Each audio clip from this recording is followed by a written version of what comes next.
Hi and welcome to this Severn Shop and OTC video. I'm Neil Greentree. We have Scotty Stallman, one of the best BSA sailors and now PWA sailors out there. Big name, and Tris Best, one of the old dogs like me, but well, not that old, but aging. Okay, we have all got together and we thought we'd do something a little bit different. And so, what I've got these guys together, I just asked the question: who's your top 3 sailors of all time? And so here we are, having a cup of coffee, and we'd have a quick 5-minute video and discussing who our guys are. And so what we're going to start off with, your number 3. So Scotty, you're number 3. Number 3 is definitely got to be Pete Young. So local guy, he's a speed sailor. Kind of took me under his wing pretty early on when I was windsurfing down here, and sort of helped me with my speed sailing, which obviously led on to my slalom sailing. But he's definitely put himself out a lot out there for me, and just sort of the way he windsurfs and his whole way he works has been, it's really inspirational to me, because he goes down to the beach and he's solely there to go and speed sail. He's still bloody fast. Exactly. He's unbelievably fast. Yeah. And he's Right. consistent. Yeah. So local warrior. Red hot. Yeah, I wouldn't say I've seen him. Would I have seen him? He won Speed Week, didn't he? Yeah. A couple of years ago? Yeah. Yeah. Right, okay. You would have. Well, fair play. So a local start then. So, okay, on to me. My number 3, Robbie Nash. I'm going to go old school. Why? Because back in the day when I was kind of like 30 years old or whatever it was, and I was kind of looking for inspiration, that guy's been there at the top level for what feels like years, and he's at the front of every new sport that kind of came out. He would be there pushing it forward, but yet you put him back on a windsurf board and you watch that guy, and I don't know how old he is now, but he's got to be, I guess, 60. He's still the king. The funny thing is, like, he actually put a post on recently, didn't he, where, you know, he does all the other sports to such a high level. Yeah. But he says, like, you still can't be a windsurfing session. Did he say that? Yeah. He said you still can't be a windsurfing session. That justifies my choice, because I just kind of go, well, isn't that great that someone can be out there for all the new school guys pushing all the new things, but yet, you know, for me it's just rolling back the history. And I'll tell you another reason why I just think he's so cool is that I went to the cannery in Maui and we rocked up there, and we rocked up to see him at his office, and he has the biggest pickup. I mean, this thing is jacked up that high off the, and he climbs. Have you ever seen it? No, well, You I've have- seen photos of it. Okay, and he climbs down from this thing. It's massive, and I just kind of go, my God, I'd love to have it. It's just so Not completely practical on our No. Cornish roads, though, is it? No, it's not. No, it's not. But that's why I choose Robbie Nash. So Tris, you're number 3. So it's really hard to put them in 1, 2, 3. So I'm just going to go for 3 Oh, people. I diplomatic guess. as ever. But I would say, personally for me, Danny Bruce would be right up there. The guys, I've known him for a long time out in Tenerife. He's been through some real hardships. Yeah. He was, like a young protege. He was, I remember back in the day. Ability, and then sort of, for one reason or another, dropped out of the sport for a while. And when he came back, he was just so motivated, and he's still. But that first time motivated. round, Fecky was good when he was, and he was a nice guy as well. Yeah, totally. And this is it. I mean, I suppose you'll see the consistency of the people that I'm choosing, but they're just nice guys. Yeah. They put it all everything's out on the water. You Yeah. know, they don't need to kind of be big and brash and all the rest. Does he still injure himself as much as he did? I don't know, to be honest. Okay. But he's still. I mean, Because as you say, he left it out on the water yeah, because he would commit I mean, completely. heights he used to jump. I mean, when it came to the Red Bull Storm Chase, like, he was always the guy. It's like he's not going to come down. Height. It never worried him, did it? No. And I would agree. I'd come out to Tenerife when you guys would be out there, when you're back in the day, and he would be. In fact, I would say you wouldn't notice him apart from he was, if I remember rightly, dashingly good looking. Yeah, he had that against him. Yeah. Actually, are we going through the 3 people that we hate the most? But yeah, I love that choice. That that's not the obvious choice, but yet I entirely agree with you. How these names are completely deserving in what they do. Yeah. And yet they're not necessarily in fact, mine are probably the most obvious ones of all, a bit predictable. So that's a really good choice. So we're going to jump straight back to you for your number 2.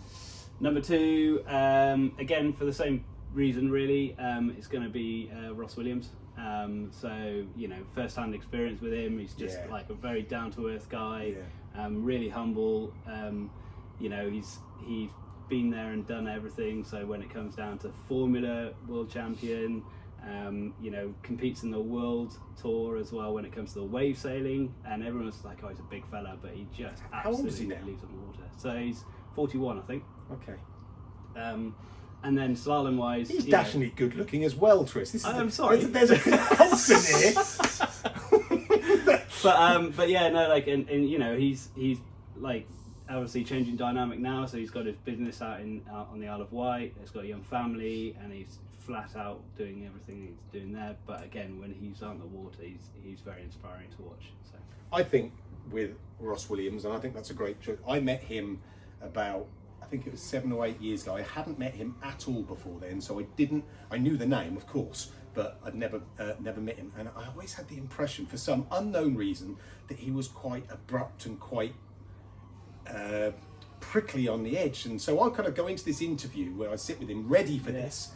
And then this guy who is super friendly, super relaxed. And we sat here, in fact, outside the OTC with me doing this interview. And I say metaphorically, I fell in love with this guy because suddenly I went, how could I be so wrong? This guy, and then as you say, it is kind of like that. It's like when these people have such an ability, like you say, they're good looking and stuff, and you're like, you have every right to be a dick. Is that what I was thinking? Was it every right to be like big up yourself and all the rest of it? And they're not. They're super humble. Totally not. Yeah, and like more than happy to pass on anything he could give back to anyone. At the time the interview was kind of going that, is there anything you can offer? And he was absolutely, and he finished it by, anyone needs any help, just pick up the phone. And I'm like, this guy's so not what I expected him to be. And yet you'd get him on the water, and I watched him, I never raced or anything like that against him, but you see him on the water, and he would, in fact we spoke a little while about how people would go into the zone.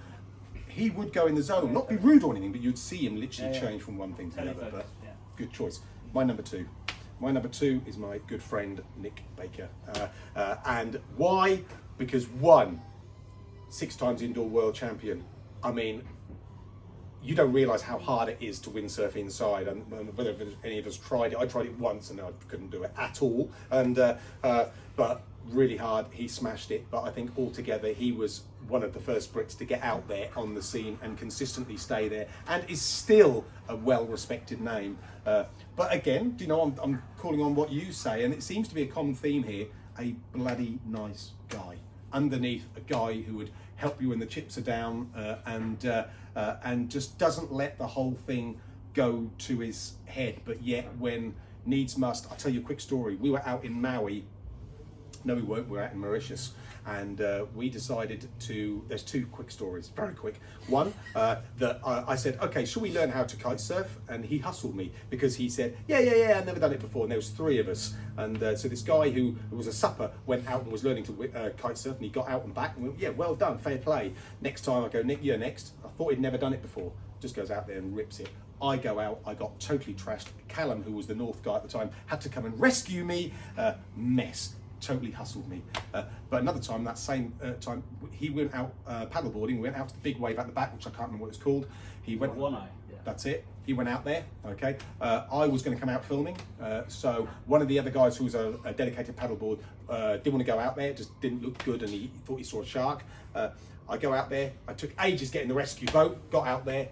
There's Nick sitting on the board, and I went, mate, let's get a few shots. He said, I've dislocated my shoulder. And, oh mate, well that's it over. Get in the boat, let's get you back. No, I'll do the photo shoot. And I shit you not, he'd done a half-an-hour photo shoot with a dislocated shoulder. And that taught me that that's what made that pro sailor what he is. Just, a nice guy. Yeah, definitely agree with that. Your number 2. Yeah, again, it's, I don't want to sound broken record, but yeah, Nick's well up there as well. Obviously I've sort of grown up windsurfing. I never really saw Nick when he was in his prime, but sort of over the previous years I've got to know him, and just sort of meeting him, how humble he is and how supportive he is, regardless of who you are. He's just a super nice guy. And we went to see him, didn't we? Yeah. And before, so with Scotty, basically looking to do a campaign on the world tour. Yeah. there's no better person to kind of, from the UK to ask. 100%, So obviously we went to see Ross, but we also went to see Nick. And Nick, sat down and he gave me loads of time. You could see how busy he was. Like emails were flying in, his phone didn't it's stop. stuff like that. It's just like. But he was like, I'll give Scotty the time of the day. Regardless who you are, he's got that time to help you. I think because back in the day he was that guy. I remember him saying when he was in your shoes, and he was the new boy, and he relied upon people to take him under the wing. And but he does stay so grounded. Yeah. But he's also really candid. Yeah, like he was like everything was out on the open and stuff, which was amazing. And most people would kind of just go in reserve stuff. But he was like, you need to do this, you need to do that, and very really technical, clever guy when it comes to racing, isn't he? Really Thought about probably taught you some new aspects of racing. Maybe he would think of everything. Yeah, we walked anything away to from win that that race. race. Like, wow, okay, that guy. Yeah, I've seen him deal with this stuff that's amazing, like get these great results. But you talk to him personally, and he is just one of those guys that he's approachable. He's just there to help, really. Yeah, absolutely. And I'll tell you what, the other great thing is he can't drink to save his life. Remember Abu Dhabi, mate, you were mashed. And so if you ever go out with him, just give him a couple of gins, that's it, he's out the frame, and then you can kind of survive the rest of the night. But great. So my turn to give my number one, I think, first. So my number one has to be Mr. Dunkerbeck himself. So why? That guy, I don't even know how many world championships he's had, but he was on wave, he was on slalom. He's still out there now.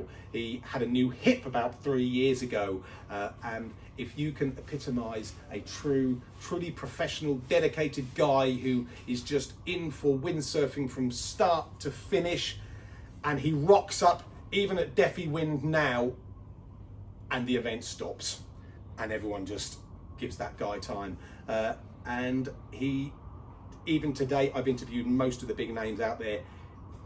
He makes me starstruck. I still have not interviewed him, been given the chance to, and I haven't had the balls to do it yet because he scares me, if I'm honest.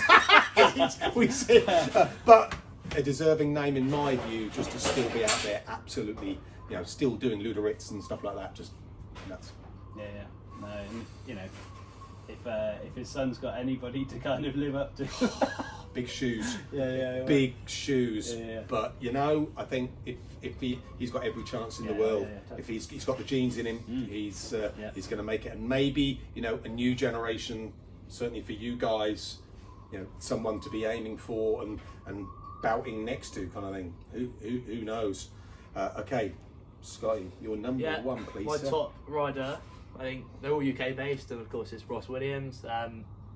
He's been super inspirational to me. Like, obviously tuning into live streams, watching the PWA, you see Ross. He's always thereabouts, and like after meeting him, again, he's another one of these super humble guys. But as soon as he's on the wall, he just switches it on. Even when we're training, it's just one of those like we'll go out and he's just that next level. Does he give you any slack when you train together, or does he? No, he is. Like beef you up. All like we do race training, kick you around, and you go down the first reach, and you're like, right, I'm on him now. I've got him.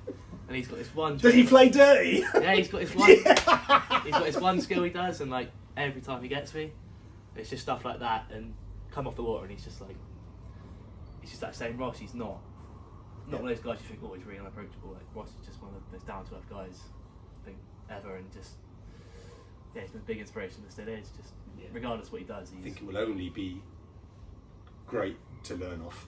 Yeah. And great that you can go out as a really talented young sailor that you are, to have those kind of people around you to even pull out the dirty tricks from time to time, because you got to learn. They had it in Windsurfing TV, didn't they? They said like the most all-rounder on the tour, and this was I think last year, wasn't it, during lockdown?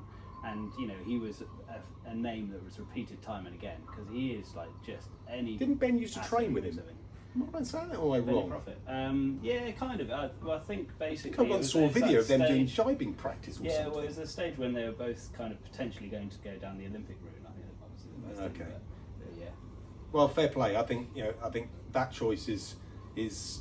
I think he's one of those people who deserves a lot more credit than he gets. Yeah, totally. But again, he doesn't seek it. He just goes and wins. No, he doesn't. For himself, and it's just great to see. But it's nice to see that he's being recognised. So, you're number one, sir.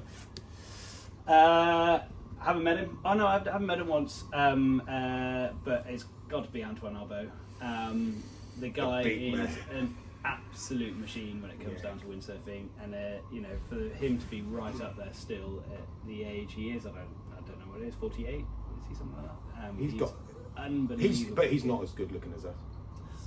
Okay. You can say that, yeah. I know. I'm not gonna. He's a big fella. I know he is. You might watch this. I know he is.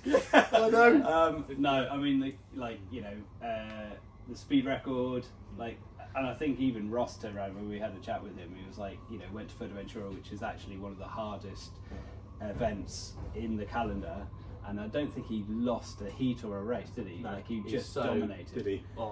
Unbelievable.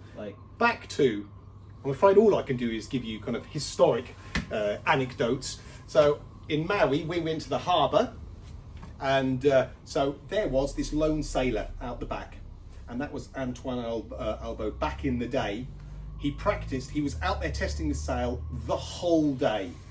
We went to say hello, and he always calls, if you're British, always beef. Yeah, or roast beef. That's it. Okay, so you always get that name, and and he was so protective of the sail. In fact, to the point he got pissed about the fact that we were just talking to him and the sail was there, but committed. My God, and that was before he was really big. He was kind of coming onto it, and it was just another one of the sailors. And now I totally agree with you. He rocks up, a bit like Dunkerbet, and the whole world stops because he is. I say a showman. In the nicest possible way, I say a showman. Yeah. The Antoine Albo van turns up, which is huge in it with the emblem down the side, and you just go, he's arrived, but he deserves that. Yeah, totally. He's earned that right to do that. He was a freestyle world champion before. I know! How does that work? He's huge! I don't know. And yet he's made that work all the way. And so we've got, we're scaling all. It's a really interesting top three we've all done, because we've gone all the way back to the 80s, right the way to a modern day sailor. We've covered all three. Guys, thank you for that. I hope you guys have enjoyed, and do it yourself. Put some comments, tell us what you think your top three is. But guys, I really appreciate your time. Thank you for making us most welcome at the OTC. Come down and visit. It's a fantastic location, and these guys are fantastic. You've got kit they can use, and they also have, what are those powered foil things? They're amazing. Flight boards. Flight boards. Try one. They're amazing. Thank you for watching. Catch up soon.